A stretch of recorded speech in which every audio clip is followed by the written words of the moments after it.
આ છે અમદાવાદનો વટવા વિસ્તાર કે જ્યાં વસે છે હજારો મુસ્લિમ પરિવારો. આ લોકોની આંખમાં રોષ છે તંત્રની સામે. ત્રાહિમામ પોકારી ચૂક્યા છે આ લોકો તંત્રની રેડિયાળ નીતિથી. એક બાજુ વિકાસની વાતો થઈ રહી છે, લોકોને 24 કલાક પાણી સપ્લાયની વાતો થઈ રહી છે, જેમાં અમદાવાદ શહેરને માથાદીઠ દરરોજ 160 લીટર પાણી પૂરું પાડવાની વાત કહેવામાં આવી છે. સરકારે નળ તો આપ્યા છે, પણ પાણી માટે આ નળ પણ તરસી ગયા હોય તેવા દ્રશ્યો છે. તો આવો સાંભળીએ શું કહે છે લોકો આ બાબતે. और मालीवाड़े में पानी नहीं आता, 9 महीने हो गए, उचक के भरतेंगे हम लोग.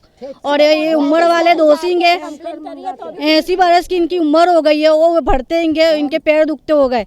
और कोई ऑफिस पर जाते तो वहाँ पे भी कोई सुनता नहीं है हमारा.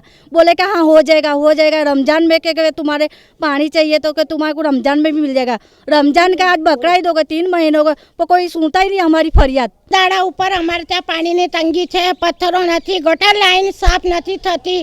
આગળ મોહરમ મહિનો આવે છે, અમે કથાઓમાં જઈએ કે અમે અહીંયા પાણીનું ધ્યાન રાખીએ, કોના ઘરે ભરવા માટે જઈએ, એટલે કોઈ ધ્યાન રાખતું નથી અમારે ત્યાં. અમારે ત્યાં પથ્થર ઉખડેલા છે, ખાડા પડેલા છે, ગળું માણસ પડી જાય તો ફ્રેક્ચર થઈ જાય, કોણ એનું ધ્યાન રાખશે? પાણી ગંદુ આવે છે, બિલકુલ ગંદુ, કે બીજાને ત્યાં ભરવા જઈએ છે તો બી ભલાઈથી બિચારા ભરવા દે છે. તો ઘડીએ કોઈને ત્યાં ના જવાય, વાડકી મીઠું લેવા બી ના જવાય. આ રોગચાળો ફાટી નીકળે છે અહીંયા ને ઘડીએ ત્યાં પંચાયતમાં નહીં, પ્રાઇવેટ દવાખાનામાં જવું પડે છે. આ પાણીનું ધ્યાન રાખો ને સરકાર, જાગો કે અહીંયા ધ્યાન રાખો કે મહેલામાં લાઇટો બી નથી, લાઇટો માટે બી બંદોબસ્ત કરો. જ્યારે વોટિંગ લેવાનું હોય છે તો ઉમરે ફરી વળે છે ને જ્યારે કામ પડે છે ત્યારે ગાડીઓ લઈને બહાર જતી રહે છે. ત્યારે અમારે શું કરવાનું એ બધા ધ્યાન રાખો. પાણીની વાત કરીએ તો આ વિસ્તારમાં છેલ્લા ઘણા સમયથી પાણીના પ્રશ્નો છે. કેટલા મહિનાઓથી પાણી આવતું નથી અને આવે છે તો ડહોળું. તંત્રની બેદરકારીથી તૂટેલી પાણીની લાઈનો ઘણું કહી જાય છે. પાણીજન્ય રોગચાળાને રોકવામાં પણ તંત્ર નિષ્ફળ ગયું છે. ગંદુ પાણી સવારે આવું આવે, બરાબર, કચરાનો પેટી ગંદકી ભરાઈ જાય તો સાહેબ અમે અરજી કરીએ તો બી મ્યુનિસિપાલિટીવાળા આવતા નથી. ત્યાંથી રોગચાળો ગાડી બધો ફેલી નીકળ્યો. નાના છોકરા બીમાર, બધા આ તો ગરીબ માણસ પૈસા ક્યાંથી લાવવા આટલી મોંઘવારીમાં? બસ એ તમે એટલું જ તમને જાણ આપું સાહેબ કે આનો કંઈક ઉપાય કરો તમે.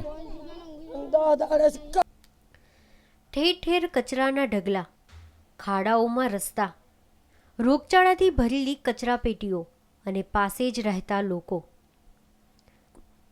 અને આ જ પેટીઓથી થતી ગંદકીના રોગોનો ભોગ બનતા બાળકો.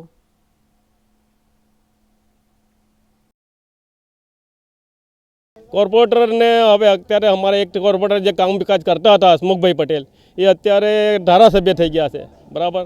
એટલે એમની જોડે અમારે કોન્ટેક્ટ ઓછું છે. પણ અહીંયાના સ્થાનિક કોર્પોરેટર જોડે વાત કરીએ છીએ તો એ ત્યાંના કોર્પોરેટ બીજી સોસાયટીના છે કે તમે વટવામાં અંશાબેનને મળો, અંશાબેન તમારો પ્રોબ્લેમ સોલ્વ કરશે. પણ અંશાબેન પાસે હવે વાતો કરવા છતાં પણ કંઈક પ્રોબ્લેમ સોલ્વ થતા નથી. મ્યુનિસિપાલિટીના અધિકારીઓને વારંવાર રજૂઆત કરીએ તો કે તમારો 2 દિવસમાં પતી જશે, તમારું પાણી આવશે. અત્યારે શી ખબર વાલ બંધ કરી છે, નળોમાં લગભગ 40% નળોમાં પાણી જ નથી આવતું, બિલકુલ પાણી જ બંધ છે. તંત્રને વારંવાર રજૂઆત કરવા છતાં બહેરા કાનોમાં ફક્ત વિકાસની જ વાતો ગુંજે છે. આ ગરીબોનો અવાજ નહીં. સ્થાનિક કોર્પોરેટરને તો ફક્ત મત લેવા જ સમય મળે છે, ત્યારબાદ બીજી ચૂંટણીમાં જ નવા વાયદાઓ સાથે પહોંચે છે. ત્યાં સુધી તેઓને સમય નથી મળતો. આ અંગે અમારી ટીમે સ્થાનિક કોર્પોરેટર હંસાબેનનો સંપર્ક કરવાનો પ્રયત્ન કરતા તેમનો ફોન બંધ હાલતમાં હતો. તો શું આ ફોન ફક્ત ચૂંટણી સમયે જ ચાલુ રાખવામાં આવે છે? શું આ લાચાર પ્રજાનો ઉપયોગ ફક્ત મત માટે જ કરવામાં આવે છે? કેમેરામેન મુકેશ ચૌહાણ સાથે મિહિર દુધરેજિયા, ન્યૂઝ ઓનલાઈન, અમદાવાદ.